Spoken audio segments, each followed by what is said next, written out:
I'm begging you. Hurry up. The rancher stepped closer and did the unthinkable. The wind howled across the desert as they left the town behind. The storm gathering over the horizon unleashed its fury in dust and distant lightning. The rancher rode in silence, one step behind her, watching as the woman's dress fluttered like a flag retreating from a lost battle. There were no words that could fill the emptiness they both carried. Dry Creek was behind them now, but the echo of stairs, whispers, and sins clung to the air like the lingering scent of smoke. When the sun rose again, they were exhausted. They made camp near a dry creek bed, under the shade of a crumbling barn. She sat on the ground, silent, her eyes lost in the horizon. The rancher watched her for a moment, then broke the silence with a rough voice. We could head north, to Silver Ridge. No one would look for you there. You could start over. She turned her head slowly, her calm gaze cutting through him. There's no such thing as a new beginning for those who've lost their name, she said softly. There are only ashes, and truth. He understood that she didn't speak from despair but from clarity.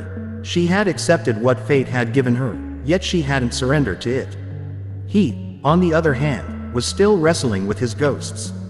He remembered every moment of that night, the voices of men, the fire, the screams, his own cowardice.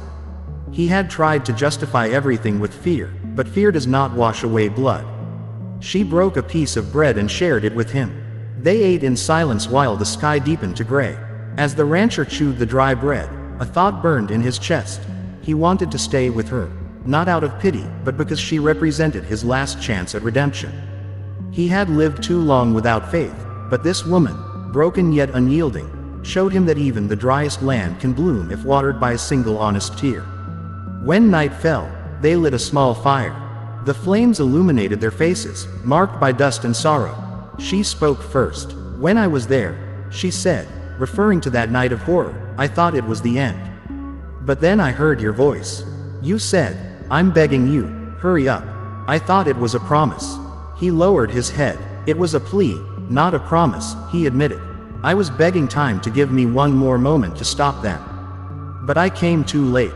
She watched him for a long while, then nodded slowly. Then now you have that moment, she said quietly. Don't waste it. Her words lingered in the air like a solemn vow. They were more than forgiveness, they were a command. And he understood what she meant the next morning when they saw smoke rising in the distance. A group of riders was coming after them. At the front rode the overseer of the landowner, the very man who had led the mob that night. The rancher knew they weren't coming to talk. He jumped to his feet and readied his rifle. She looked at him calmly. I don't want any more blood, she said. You won't have to see any, he replied, his voice steady, filled with a new kind of strength. But I won't let them touch you again. The riders approached, raising a cloud of dust that swallowed the dawn. The rancher stood firm before her, rifle in hand. He didn't seek glory or revenge, only redemption. When the men stopped, the overseer smirked. You can't hide her, he sneered. Not after what she's done. The rancher stepped forward. What you did was worse, he said. And if hell exists, it's waiting for you all. Silence hung heavy for a breath, and then the first shot rang out. The sound thundered through the dry air. The rancher moved with the precision of a man who no longer feared death. Each bullet he fired was a confession, an act of penance. When the gunfire faded, and the smoke cleared, 3 men lay dead in the dust. The rest fled, leaving the overseer behind, wounded and gasping. The rancher walked toward him slowly. He could see the fear in the man's eyes. You said justice had to be served, he murmured. Well, here it is. The overseer tried to draw his gun, but the rancher was faster. One final shot echoed across the plains, and silence reclaimed the desert. When the dust settled, the woman walked to him. The rifle slipped from his hands. She looked at him. No tears, no fear. It's over now, she said softly. He nodded, but something inside him broke at that moment. It wasn't relief he felt, but a deep, aching sorrow. He had done what was right, but redemption never comes clean, it always leaves scars. They walked north together, leaving the smell of gunpowder behind. For days they crossed hills, dry creeks, and endless plains. The rancher began to tell her about a small valley beyond the mountains, where the river still ran clear and wildflowers grew without fear. She listened silently, holding onto that vision like a fragile dream. One afternoon, as the sun sank behind crimson clouds, they reached a meadow covered in tall grass. The air was cool, and the sound of running water broke the stillness. She knelt down and let the wind brush her face. "Here," she whispered. "This is where my road ends." The rancher frowned. "You could stay. We could start over." She gave him a faint, bittersweet smile. "You can start over," she said. "I already did, the day I stopped being afraid." She took his hand for a moment, then walked toward the stream. The rancher watched her go, barefoot, just like the first time he saw her, disappearing into the golden mist of dusk. He didn't follow. He knew he wasn't meant to. That night, under a sky full of stars, the rancher sat by the fire. For the first time in years, he felt no guilt, no fear. He remembered her words, her gaze, and finally understood. Forgiveness wasn't something one asked for, it was something one lived. When dawn broke and painted the horizon gold, he mounted his horse and looked north.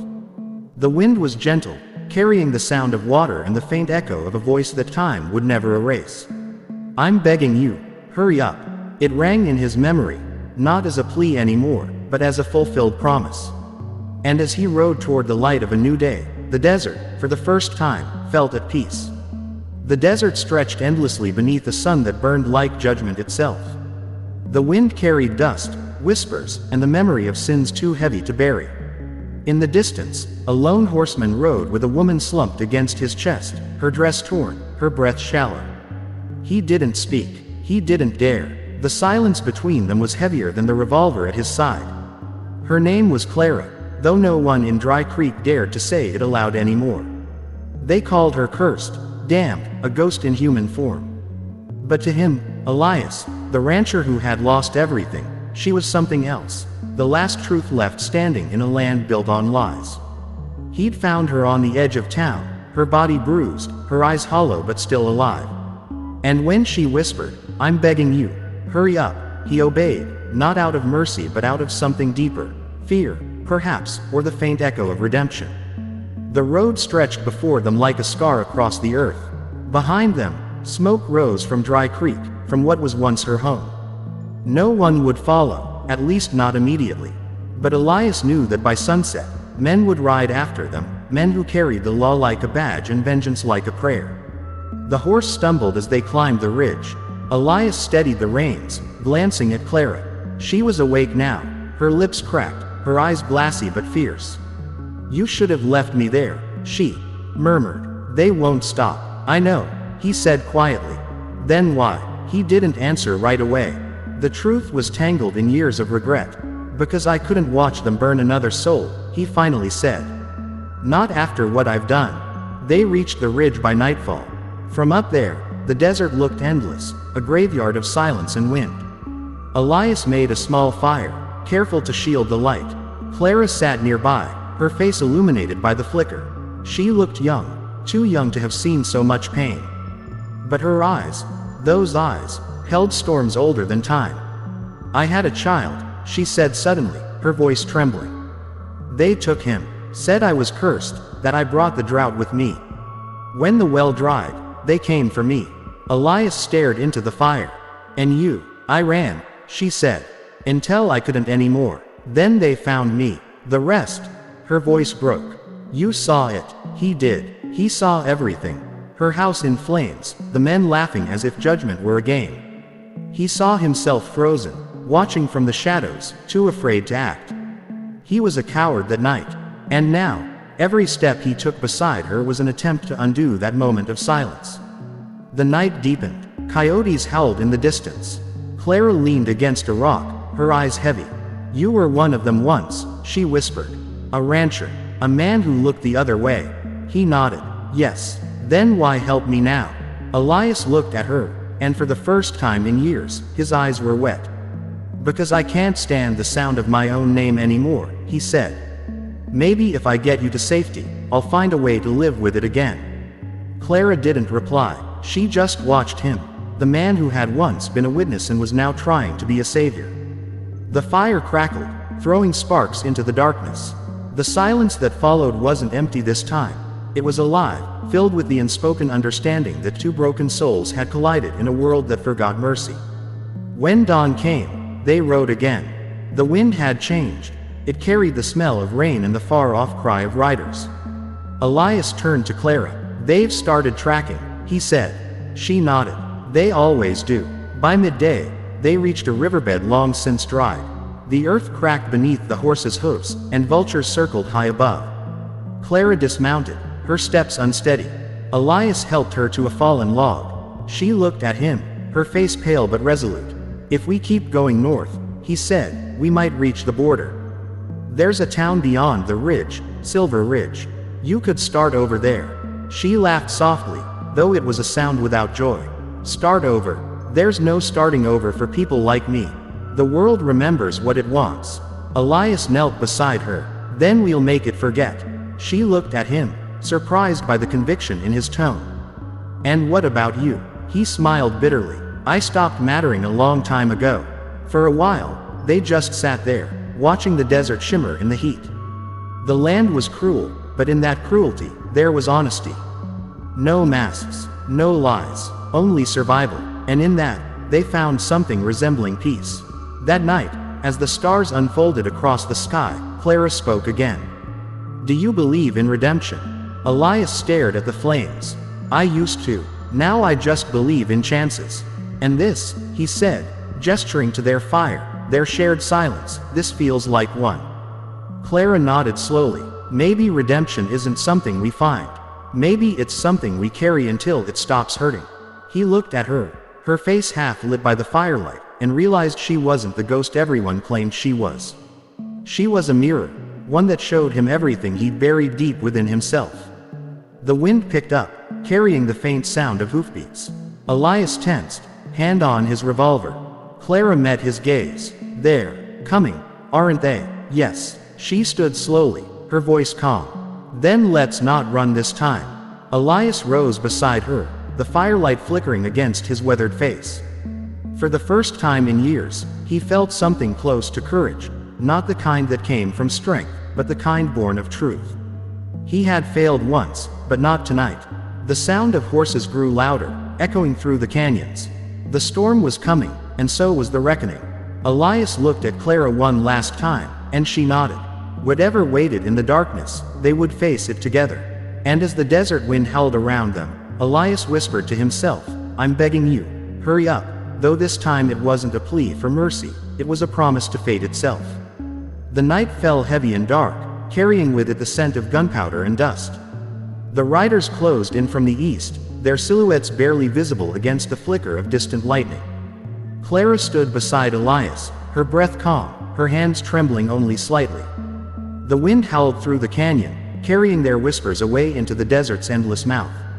Elias loaded his rifle with steady hands. Every motion felt deliberate, sacred even, as if he were performing a ritual to cleanse the sins of a lifetime. Clara touched his arm. "You don't have to do this," she said quietly. "Yes, I do," he replied. "If I run again, then I never stopped being the man who watched you burn." The sound of hooves grew louder. The men came into view, 5 of them, led by the overseer, the same cruel face that had haunted Elias's dreams since that night. The man grinned beneath the brim of his hat. "You think you can hide her forever?" he shouted. "Justice always catches up." Elias stepped forward, the rifle aimed square at his chest. "This isn't justice," he said coldly. "It's rot dressed as righteousness." The overseer laughed. "Then die with her, rancher. Makes no difference to me." The first shot cracked through the still air. Elias dropped to one knee, returned fire, and the desert erupted in thunder. The horses screamed, dust rose, and the smell of smoke filled the world. Clara crouched behind a rock, covering her ears as bullets tore through the darkness. When the gunfire ceased, 3 men lay sprawled on the ground, their shadows still twitching in the moonlight. The others turned and fled into the night, leaving only the overseer, bleeding, crawling, desperate to reach his pistol. Elias approached slowly, his boots crunching over the gravel. "Remember her name," Elias said, voice low but unshaking. "Remember what you did." The overseer spat blood and sneered. "You think this makes you a hero? You're just another killer." Elias cocked the hammer of his revolver. "No," he said, "Just a man who finally stopped being a coward." The shot echoed once, sharp and final. Then came silence. Clara rose from behind the rock, her eyes wide, not in fear, but in sorrow. She looked at Elias, his face pale under the moon, his hands shaking. He dropped the gun and sank to his knees. She walked to him, placed a hand on his shoulder, and for a long moment neither spoke. The desert was still again, as if holding its breath. "It's over," she whispered. Elias shook his head slowly. "It's never really over." She crouched in front of him, forcing him to meet her gaze. "It is if you let it be." By dawn, they buried the bodies beneath a cluster of mesquite trees. The sky was streaked with red and gold, and the air smelled faintly of rain. Elias stood beside the graves, hat in hand, while Clara watched the horizon. When it was done, they mounted their horse and rode north. For days, they traveled in silence. The land changed. Sandy plains gave way to rolling hills and the promise of green. The further they went, the softer the air felt, as if the world itself were exhaling after holding its pain for too long. At last, they reached a valley. A river wound through it like a ribbon of silver, glimmering under the afternoon sun. Wildflowers bloomed along its banks, their colors defiant against the memory of ash and dust. Clara dismounted first, stepping barefoot into the cool grass. She closed her eyes and smiled faintly. "Here," she said, "this is where I stop running." Elias dismounted slowly. "You could stay here, start fresh. Nobody would find you." She looked at him, her expression gentle but certain. "You don't understand. I already started over, the moment I stopped being afraid." He wanted to argue, to beg her to stay, but the words wouldn't come. He understood. She didn't need saving anymore. She only needed peace, and she had found it. She took his hand, held it tightly for a brief, fragile moment, and then let go. "You should go," she said softly. "There's still something waiting for you out there. Maybe forgiveness." He nodded. "And you?" Clara looked toward the horizon, where the sun dipped low and the light turned everything gold. "I'll stay," she said. "This land has taken enough from me. It owes me this much." Elias lingered for a while, watching her wade into the river, the water reflecting the fading light. She turned once, her silhouette framed by the glow of the setting sun, and smiled. Then she disappeared among the reeds, leaving only the sound of flowing water and the whisper of the wind. That night, Elias camped by the edge of the valley. The stars stretched wide above him, infinite and quiet. For the first time in years, he didn't dream of fire or screams. He dreamed of the river and her voice, calm and steady, cutting through the dark. "It's over." When morning came, he saddled his horse and looked back one last time. The valley shimmered in the dawn light, untouched, eternal. He tipped his hat, whispered a silent farewell, and turned toward the rising sun. The wind carried his words softly into the open air. "I'm begging you, hurry up." But this time, it wasn't a plea for help. It was a promise, to ride forward, to live, to carry her memory without fear. And as Elias disappeared into the horizon, the desert seemed to breathe again. The silence that once buried guilt now held peace. The story of Clara and the rancher would fade into legend, two broken souls who faced the storm and, in doing so, found a kind of redemption the world could never take away. In the end, Dry Creek became another forgotten name on an old map, swallowed by sand and time. But somewhere beyond the mountains, in a quiet valley where wildflowers bloom each spring, a gentle wind still carries the echo of a woman's laughter and a man's vow, proof that even in the cruelest lands, redemption can take root and grow.